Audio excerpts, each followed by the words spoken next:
राजा फ्याँकेर के पाए यहाँ नागरिकले र जनताका छोराछोरीलाई राष्ट्रपति बनाएर के पाए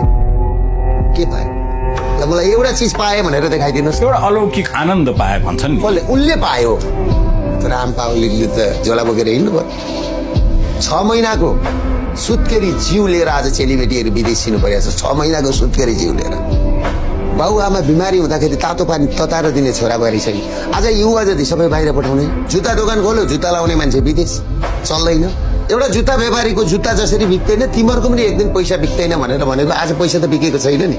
दसैँमा तपाईँको तिहारमा दसैँमा बुढाबुढीहरूले थालमा टिको लिएर चमरा लिएर फोनमा फोनबाट टिको लगाएको पनि देख्नुभयो होइन। तिहारमा तपाईँको भाइटिकामा बारीका पाटाभरि मखमली र सयपत्री फुल्या छन्। त्यो फुल टिपेर माला लगाइदिने मान्छे पनि छैन, माला उन्दिने मान्छे पनि छैन। दुईटै छोरा पनि छैन, छोरी पनि छैन। घर त नाङ्गो भयो नि त। एउटा घर नाङ्गो हुनु भनेको देश नाङ्गो हुनु। देश हाम्रो, पैसा हाम्रो। रेमिटेन्स कसको? मारवाडीको छोराले पठाएको छ बाहिर गएर छ। खाडीमा मारवाडीको छोरो दलिएको छ। खाडीका 100 तलाका बिल्डिङमा नि मारवाडीको छोराले भित्तो पुसेको छ छैन नि, नेपालीका छोराले गरेको छ। नागरिकता किन्दैमा नेपाली हुँदैन है। नेपाल त कम्पनी हुँदैछ मारवाडीहरू। होल नेपाल राज्य होइन कम्पनी हुँदैछ। के फलेको थिएन र तपाईँहरूले 18% पुर्याउनु भयो ब्याज? के फलेको थियो र अहिले तपाईँहरू 7%मा ल्याउनु भयो? र हिजो तपाईँहरू 18% ब्याज पुर्याउँदा पनि तपाईँको ब्याङ्कको नाफा 5 अर्ब, आज तपाईँको चाहिँ नि 7%मा आउँदा पनि तपाईँको ब्याङ्कको नाफा 5 अर्ब। के मिलेको छैन? हिसाब किताब त्यहाँ के मिलेको छैन? त्यो पक्का हेर्नुपर्छ कि पर्दैन? अहिले तपाईँको स्कुलहरू खाली हुन थाल्यो, कलेजहरू मर्ज हुन थाल्यो, स्कुलहरू मर्ज हुन थाल्यो, ब्याङ्क मर्ज भयो जस्तो गरेर।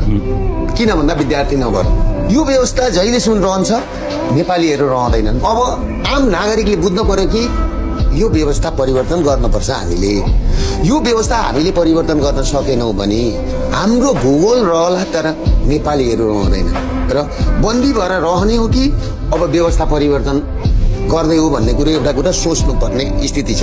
हो म बाउले हो, सत्य कुरा भने।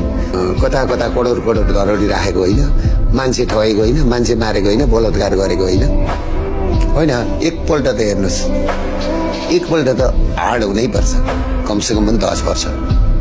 10 वर्ष त यहाँ त भ्रष्टाचार गर्नेलाई मार्नै पर्छ, झुन्याउनै पर्छ।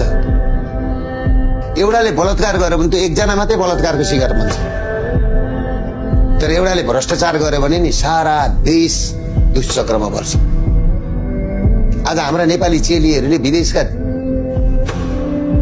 खाडी मुलुक गएर नारकीय जीवन बिताउनु परेको छ। हाम्रा दाजुभाइहरूले